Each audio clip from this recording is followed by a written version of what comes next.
தமிழகத்தோட முதலமைச்சரா விஜய் அவர்கள் பதவி ஏத்துக்கிறதுல எக்கச்சக்கமான சிக்கல்கள் ஒரு நாள் சந்திச்சு வந்துட்டு இருக்கோம். குறிப்பா நேத்து கம்யூனிஸ்ட் கட்சிகள் 2 பேருமே அவங்க ஆதரவு அறிவிச்சாலும் ஐயுஎம்எல் கடைசி நேரத்துல அவங்க ஆதரவு இல்லை அப்படிங்கறத இரவு 10 மணிக்கு மேல அறிவிச்சு மறுபடியும் டிவிகேவுக்கு பெரும்பான்மையில ஒரு சீட்டு பத்தாவது நிலைமைக்கு தள்ளப்பட்டிருக்காங்க. இன்னொரு பக்கம் விடுதலை சிறுத்தைகள் கட்சியும் எக்கச்சக்கமான டிமாண்ட்ஸ் வச்சிருக்கிறதாவும், குறிப்பா விஜய் அவர்ல பெரம்பூர் தொகுதியில் ரிசைன் பண்ணிட்டு அங்க மறுபடியும் ஒரு தேர்தல் வைக்கும் போது விசிகா கட்சியை நிக்க வைக்கணும் அப்படிங்கிற மாதிரியும், தமிழக சட்டசபையில விசிகா கட்சிக்கு டெப்டி சிஎம் கொடுக்கணும் அப்படிங்கிற மாதிரியும் கோரிக்கை வச்சிருக்காங்களாம். இன்னைக்கு காலைல 10 மணிக்கு விசிகா அவங்க லேபாட்டை அறிவிக்க போறாங்க.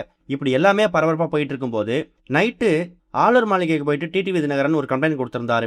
அதாவது மன்னார்குடியில ஜெயிச்ச அமமுக எம்எல்ஏவை காணும், அவர் ரீச் பண்ண முடியல, அவரை கண்டுபிடிச்சு கொடுங்கன்னு சொல்லியிருந்தாரு. ஆனா ஆளுநர் மாளிகைக்கு போயிட்டு அமமுக எம்எல்ஏ ஆதரவு தெரிவிச்சதா தாவேகா விஜய் கடிதம் கொடுத்ததா குற்றம் சாட்டப்பட்டிருக்கு. நேத்து மதியம் 1 மணி 2 மணிக்கு விஜய் அவர்கள் அலுவலகத்துக்கு ஒரு கார்ல ஒரு நபர் முகத்தை மூடினபடி போனாரு.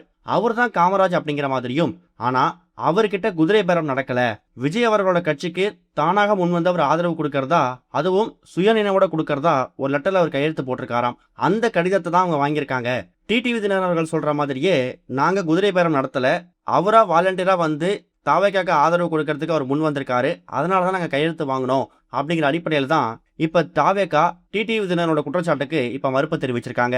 இது இல்லாம அந்த அமமுக எம்எல்ஏ காமராஜ் டிவிகேக்கு முழு சப்போர்ட் தரேன்னு சொன்ன ஒரு வீடியோ பதிவும் இப்ப டிவி கிட்ட இருக்குதாம். அதை அவங்க கூடிய சீக்கிரம் வெளியிட்டாங்கன்னா கண்டிப்பா இந்த ஒரு பிரச்சனையில மாட்ட போறது டிடிவி தினகரன் அவரோட கட்சி தான் அப்படிங்கிற மாதிரியும், அமமுக எம்எல்ஏ காமராஜ் நான் பாண்டிச்சேரியில இருந்து அரை மணி நேரத்துல ஆளுநர் மாளிகை வந்துட்டேன்னு மாத்தி பேசியிருக்காரு. அந்த ஒரு வீடியோவையும் டிவிகே தொண்டர்கள் அவங்களோட சோசியல் மீடியா பக்கத்துல ஷேர் பண்ண ஆரம்பிச்சிருக்காங்க. இப்ப 2 விஷயம் தான். ஒன்னு, காமராஜ் அவர்கள் கையெழுத்து போட்டது தன்னோட கையெழுத்து இல்ல, அது வேற யாரோட போலி கையெழுத்துன்னு சொல்லியிருக்காரு. ஆனா டிவிக்கு சேர்ந்தவங்க அவர் கையெழுத்து போட்ட வீடியோவை ஷேர் பண்ணி இது அவர் மனப்பூர்வமா முழு சமூகத்தோட போட்ட கையெழுத்தா அப்படிங்கிற மாதிரி ஆதாரத்தை வெளியிட்டு இருக்காங்க. இதுக்கு அடுத்த ஸ்டெப் என்ன நடக்க போது, விசிகா அவங்க லேபாட்டை எப்படி அறிவிக்க போறாங்க அப்படிங்கறத வெயிட் பண்ணி தான் பார்க்கணும். இது வரைக்கும் கனெக்டிங் டிவிக்கு சப்ஸ்கிரைப் பண்ணனா மறக்காம சப்ஸ்கிரைப் பண்ணிக்கங்க. உடனடி அப்டேட்ஸ் பெறுவதற்கு நோட்டிபிகேஷன் பெல்லையும் கிளிக் பண்ணிக்கங்க.